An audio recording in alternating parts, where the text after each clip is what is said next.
remove the steering box when tearing down the engine compartment for paint, and since the car has 96,000 miles on it, I decided to go ahead and have the steering box rebuilt. The steering shaft has been cleaned and painted with satin black. I put it in place and set a rag under it to keep it from scratching the paint. Went over to Benchworks in Scottsdale, Arizona. Steering systems is what they do. They have a pretty good reputation with local car guys, so I took them my box.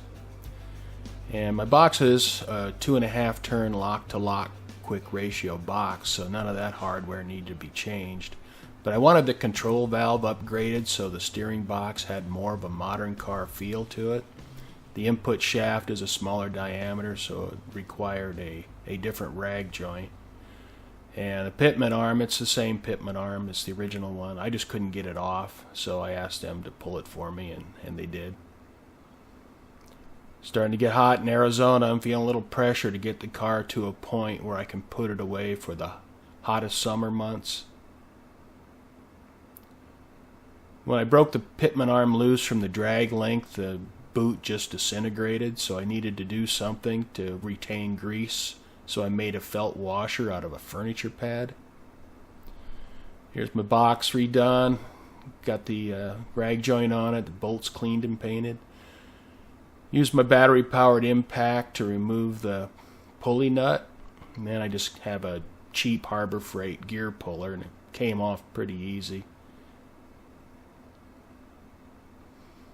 And the new pump pulley installed. I have the high pressure line installed finger tight.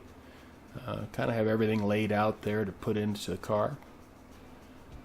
And the rag joint, the orientation of the large and small stud, something I should have paid attention to because I ended up having to change them around.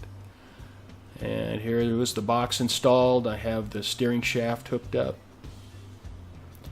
And I got the pump and the alternator and all that hooked up. The high pressure lines tightened down, and I have the return line cut to fit, and I have it installed, so everything's done there, and it's gonna stay on the car. I bought 2 quarts of Lucas power steering fluid. Initially it took about 3/4 of a quart to fill the reservoir, but once I start the engine and the fluid circulates through the steering box, it's going to take close to